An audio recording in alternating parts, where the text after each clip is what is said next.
この動画はストーリーの途中です。最初から見たい場合は概要欄またはチャンネルページの再生リストからご視聴ください。なお、外国語に対応した字幕をつけておりますが、自動翻訳ですので、精度が低いことをご理解ください。それでは、本編をお楽しみください。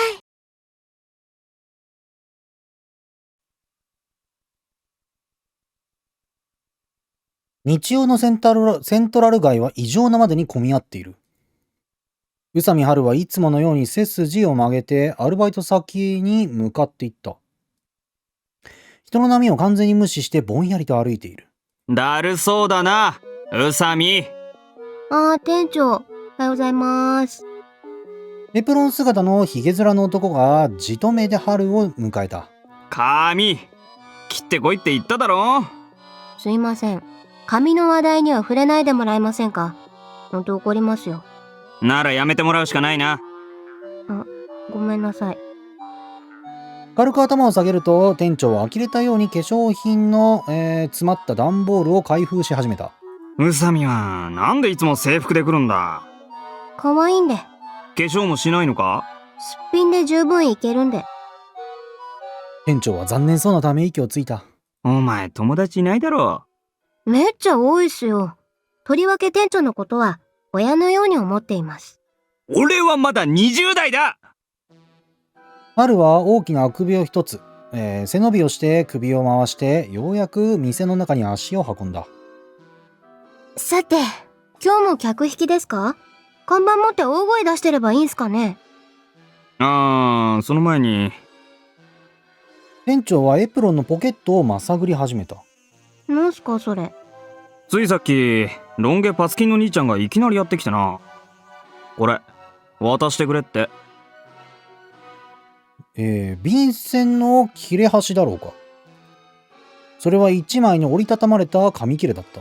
友達か？ロン毛パツキンの友達はいません。っていうか、今時ロン毛パツキンとか言いません。バイト先の店長は人はいいのだが年齢を詐称している疑いがあった。春は店長のひげをぼんやりと眺めながら紙切れを開いた。内容に目を通したとき、春の眉が一気につり上がった。不気味な文字が羅列してあった。筆跡がわからぬよう定規のようなものを当てて書かれたようだ。時折新聞の見出しを切り抜いたような字も、貼り付けられている。春は息を潜めて言った。そのロン毛パツキンは何か言ってましたか？なんだ急に。店長は不審げに顔をしかめた。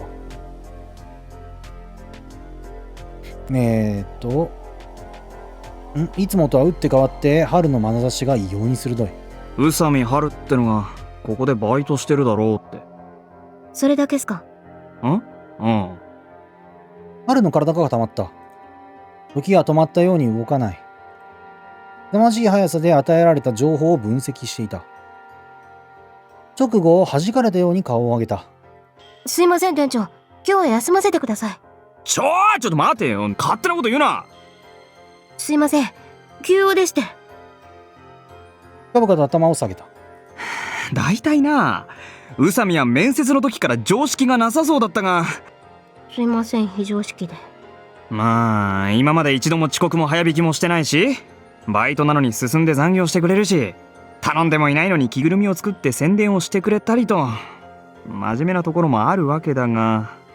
持ち上げてくれているところすみませんが、着ぐるみはただの趣味です。店長は困ったようにひげを撫でた。分かったよ。その代わり明日もがっつり働いてもらうからな。春の顔にあどけない笑みが広がった。ラブです、店長。早足でざっとを抜ける。さながら急流を砕く岩のように人の群れが分かれていく。迷いのない足取りでセントラル街を進んでいった。その間、春はもう一度回文を思い起こしていた。かわいい坊やおいでよ、面白い遊びをしよう。冒頭の一行で春はそれが自分への挑戦状だということに気づいた。そして次の瞬間には激しい怒りを覚えた。よりにもよって、母の名前を出すなんて。私はこの不満別市にいる。鬼ごっこをしよう。私は今より狩りに行く。薫へ。薫とは春の最愛の母の名前だった。バイオリニストとして活躍していた母。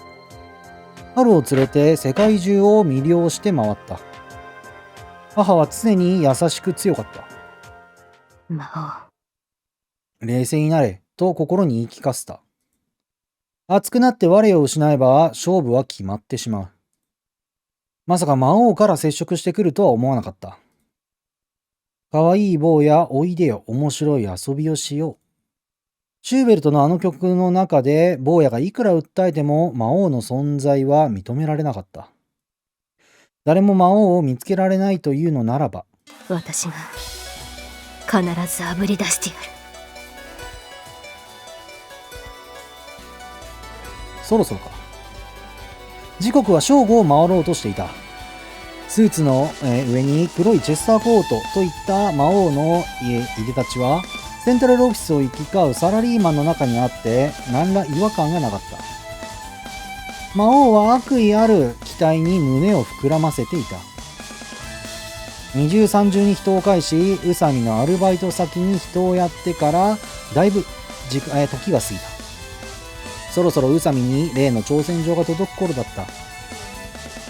宇佐美はあの文章からどう動いてくるだろうか。まさか闇雲に広大な不満別紙を探し回るのだろうか。魔王は手元の携帯電話を見つめた。宇佐美がバカでなければまずこの電話が鳴るはずだ。お手並み拝見といこうか。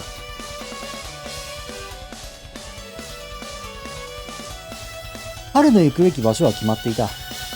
何の造作もない。一見無意味な文章が記されているだけの魔王からの挑戦状にもちゃんとヒントは隠されていた。喫茶ラピスラズリ。昨日京介に連れてこられて、場所は把握していた。何これ。扉を押して中に入った。すぐさま店内を見渡す。春の推理が正しければ魔王はこの喫茶店を訪れているはずなのだ。だがそれらしき客の姿がない。店のウェイターらしき男が不審げに近づいてきた。いらっしゃいませ。お一人ですか？春はわずかに思案した後、堂々と答えた。私は宇佐美春というものです。失礼ですが、私宛てに伝言を預かっていませんか？するとマスターも顔を、ほころばせた。あなたが宇佐美さんですか？ええ、承っていますよ。彼はそう言ってカウンターの奥に消えた。ややあって包みを携えて、再び春の前に現れた。異様に髪の長い少女が現れたら、こちらの品物を渡してくれと頼まれていました。誰に？包みを受け取り尋ねた。若い女の子でしたよ。その子も人に頼まれたと言っていました。魔王に協力する子供たちだろうか。きっと魔王は間に人を何重にも挟んで、こちらに接触を仕掛けている。使いの人間の線から魔王にたどり着くのは難しそうだ。そういえば君は昨日も彼氏さんと来てくれてたね。彼氏さん？違うのかい？恥ずかしいです。春は一礼して店を後にした。店を出ると春は小包を開封した。中には薄型の携帯電話が一つあるだけだった。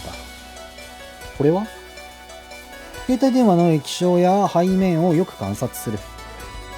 型の古い使い捨ての携帯電話だ。セントラル街の奥に行けば職のない外国人が安値で売ってくれる。たとえ警察が調べたとしてもこの携帯電話から買い手の足取りがつくことはないだろう。魔王は徹底して自らの消息をわからないようにしている。調べてみると、1件だけ登録されている番号があった。名前は魔王となっている。かけろ。かけろということか。失礼。心臓が高鳴る。汗ばんだ指で番号を押した。街の喧騒が一気に耳に届かなくなっていく。10回目のコールの後、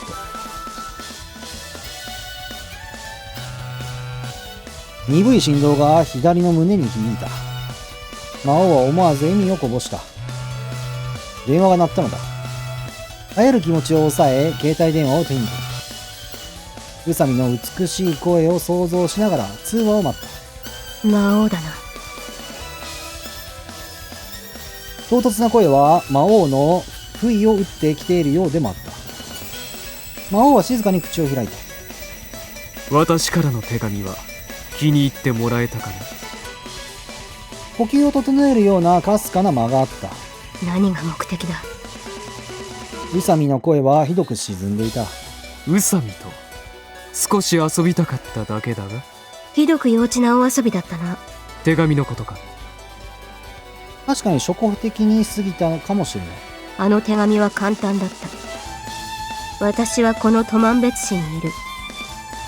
鬼ごっこをしよう。私は今より狩りに行く。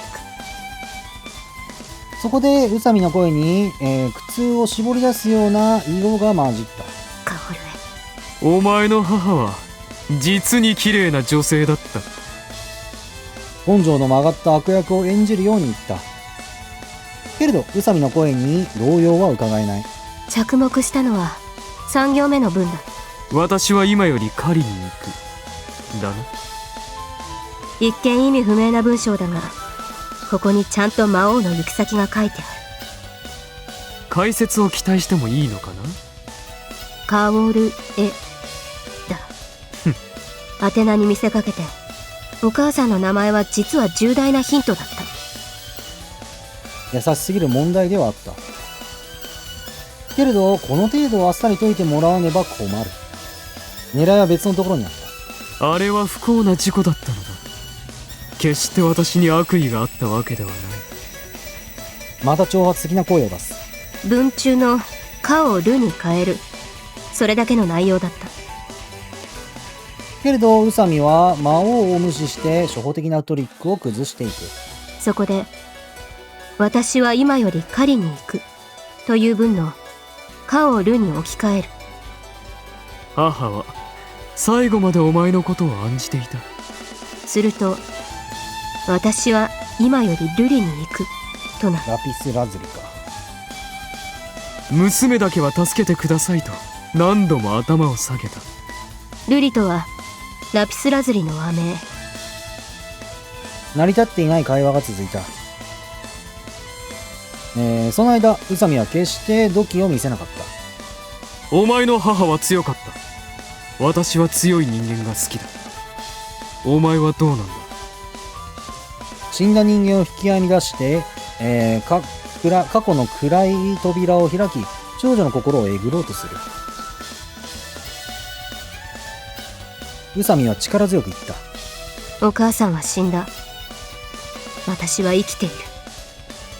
生きて魔王を必ず捕まえる。魔王は満足した。まずまずの胆力と言っていい。いい答えだ。鬼ごっこを続けるとしよう。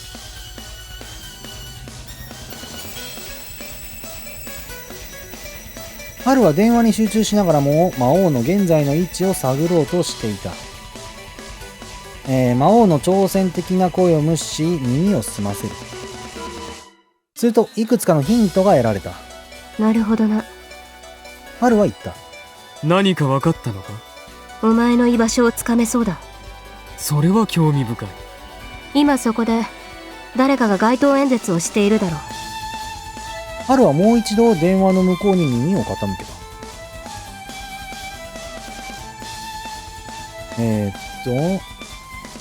演説の下りから不満別市市長の名を拾えた。気づいたか。気づいて当然といった様子だった。今市長がどこで演説しているのか市役所に問い合わせてみるとしよその必要はない。う。何？いいぞ。なかなかの注意力だ。春は今回の魔王の挑戦の意味を理解し始めた。試されている。不気味だった。すでにアルバイト先を知られているとは思わなかった。春は魔王が何者であるかを知らないが、魔王は春を知っている。私は今セントラルオフィスにいる。バラしていいのか？セントラルオフィスの場所はわかるか？引っ越してきて間もないのだろう。よく知っているな。お前のことなら何でも知っているさ。勇者よ。何でも知っているという決まり文句は実は知らないこともあるので不安だという気持ちの裏返しだ。魔王は鼻で笑った。口も達者なようだな。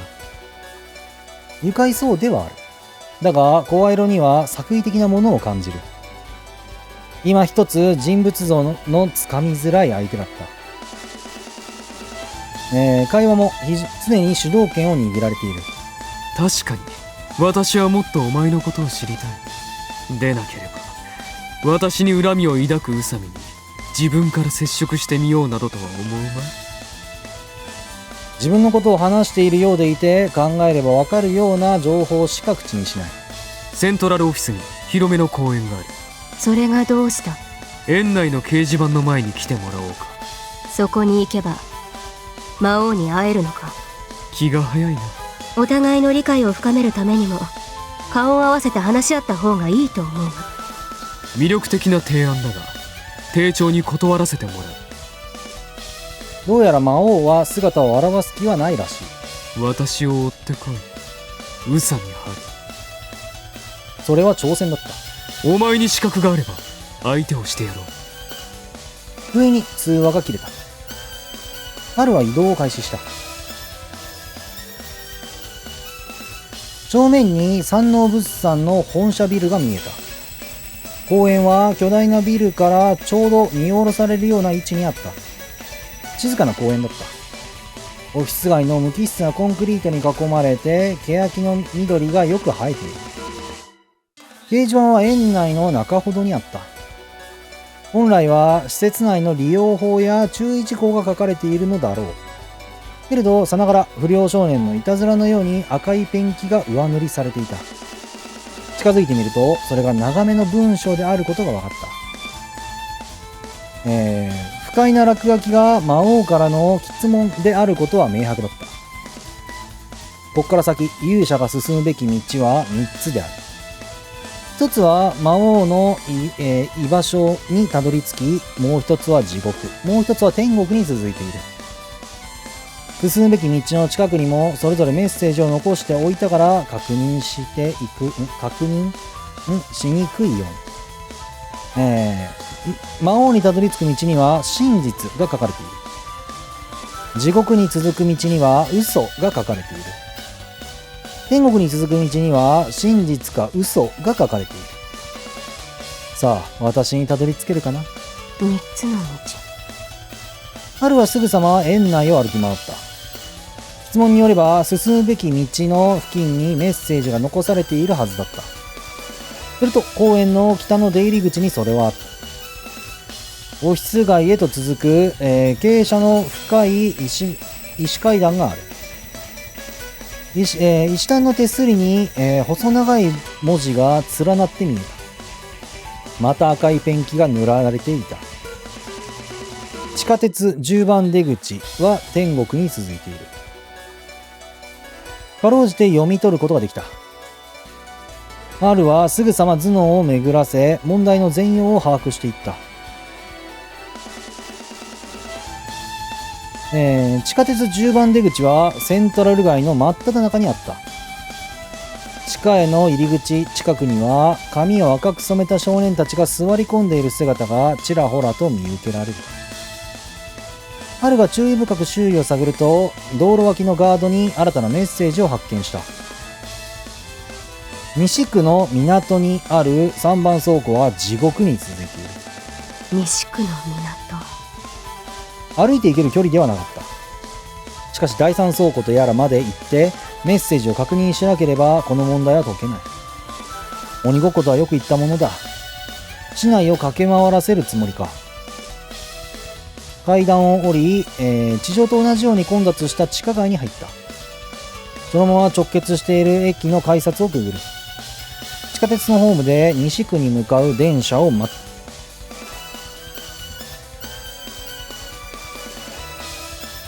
貧乏な春にとって西区への切符代の250円は手痛い出費だった。セントラル街を出発した約1時間後に春は港にたどり着いた。冬の海は穏やかに波打っていた。休日のためか人影はなかった。第三倉庫はすぐに見つかった。降りたシャッターにそれぞれ数字が銘打ってあるから。魔王からのメッセージを探す。シャッターに不審な張り紙がしてあった。天国に続くのはこの道ではない。読み終えて、春は眉間に指を合わせた。ようやく問題を解くためのパズルのピースが出揃った。進むべき道は次の3つのどれかだ。1、公園からオフィス街へと続く石階段。2、地下鉄10番出入り口。3、西区第三倉庫。これらはそれぞれ魔王にたどり着く道、天国へと続く道、地獄へと続く道のどれかなのだ。当然魔王にたどり着く道を選択しなければならない。ただし魔王にたどり着く、道には真実が書かれている。地獄に続く道には嘘が書かれている。天国に続く道には真実か嘘が書かれている。それぞれ場所の近くにあったメッセージをもう一度思い起こしてみる。公園からオフィス街へと続く石階段にはこうあった。地下鉄10番出口は天国に続いている。2、地下鉄10番出入り口にはこう。西区の港にある第三倉庫は地獄に続いている。3、西区第三倉庫には、こうだ。天国に続くのはこの道ではない。これらの情報を整理すると、例えば1番がもし魔王にたどり着く道だと仮定すると、地下鉄10番出口は、天国に続いているというメッセージは真実であるということになる。さて正解は。回答を導き出すには数学的な手続きを要求される。春が考えを巡らせていると再び携帯電話が鳴り響いた。そろそろ第三倉庫の近くか。魔王は宇佐美がそれぞれメッセージを確認した時間を見計らって電話をかけた。ちょうど着いたところだ。天国に続くのはこの道ではない。このメッセージを確認したか。ああ、ちょうど今見たところだ。魔王は腕時計に目をやった。手の込んだいたずらだな。魔王が街の各地にこんな落書きを残している様子を想像すると笑えてくる。私が直接作業したわけではないが、楽しんでくれたのなら幸いだ。魔王に協力する人間がいるんだな。人間はよく悪魔に見せられる。そんなことより全てのメッセージを確認したな。ああ、魔王は思う。これは小手調べ。正常に頭を使うことのできる人間なら誰にでも正解が導ける問題だ。よく考えるんだな。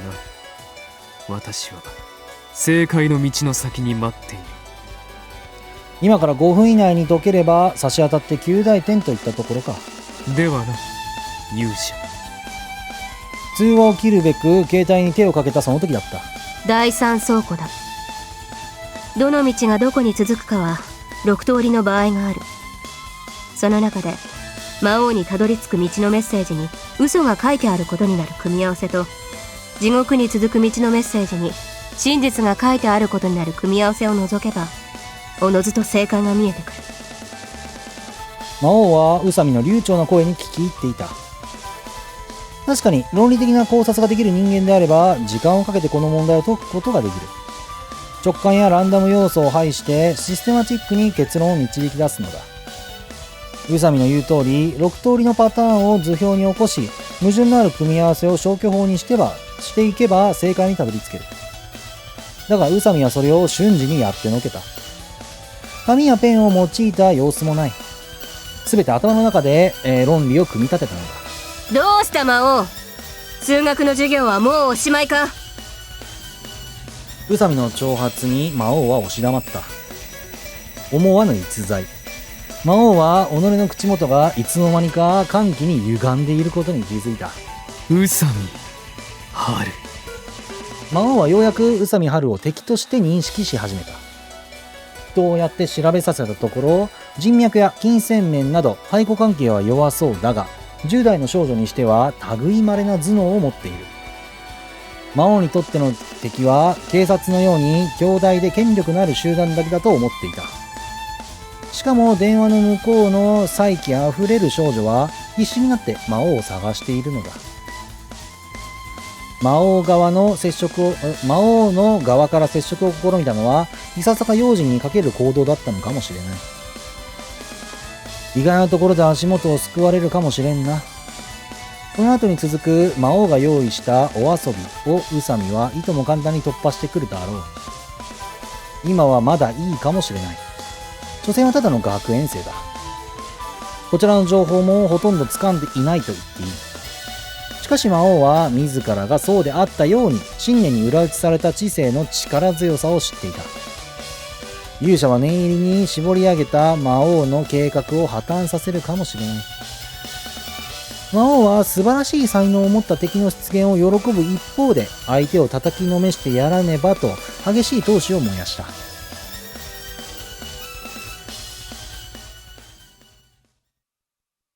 日が落ちた。いつの間にか強くなっていた風が、厚い雲と激しい寒さを運んできている。ちらほらと舞う雪が春の制服の肩に落ちては消えていった。オフィス街の一角は人で溢れていた。市役所ビルへと続く長い階段の下で春は魔王の出現を待った。必ず現れるはずだ。あの後3時間以上も鬼ごっこは続いた。あれから魔王は何度も春の数学的才能を試してきた。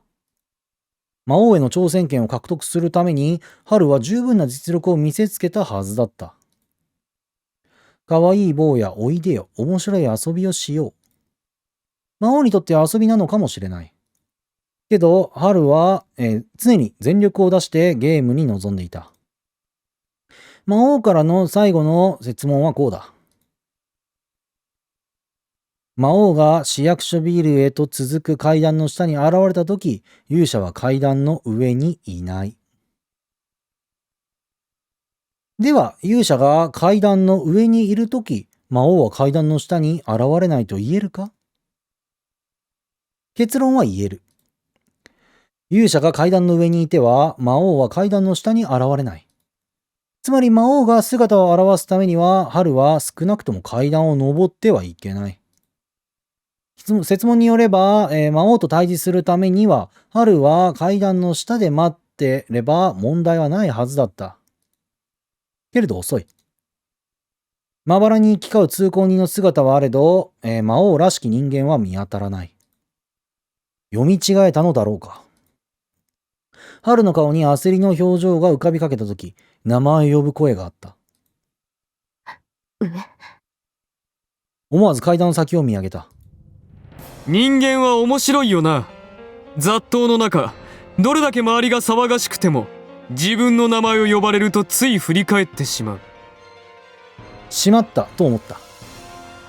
階段の下で待てばそこに魔王は現れると考えていた。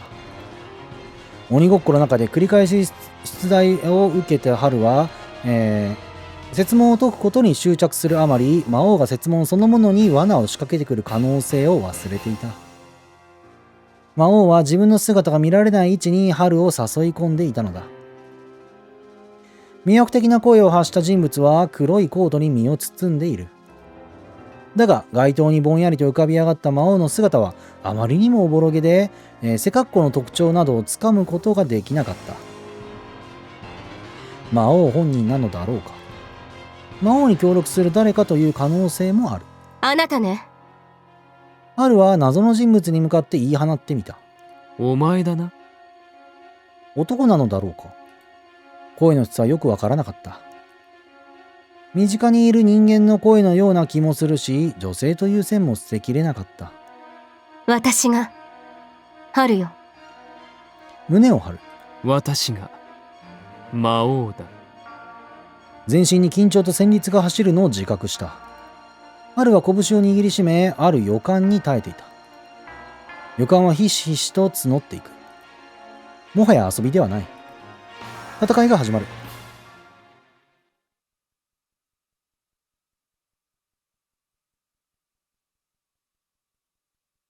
おー、ここら辺やね。わあ、もう2017年の作品なんだ。うひょー。下手すりゃもうすぐ20年ってレベルか。えげつねえな。16年やばいな、16年って。高校生やん。生まれた子が中学3年生くらいか。ひえ。はい。ということで、G 戦場の魔王。ここからがまだ序章だからね。序章って書いてあったねか、最初。まだまだこれはプロローグだからね。いやはや。はい。そんな感じで、とりあえず体験版の1に関しては、ここら辺で一旦終わっておきます。俺もちょっと中身まだ見てないんであれなんですけど、体験版の2ってのがありますんで、そちらも引き続き、もしも同じものじゃなければ、やっていこうかなと思いますんで、またよろしくお願いいたします。気になる方は、実際にパッケージ、製品版を手に取っていただいて、やるのがもちろん一番いいわけですから、そちらの方をね、やっていただければなと思います。はい、ということで、一旦区切ります。以上、おじさんでした。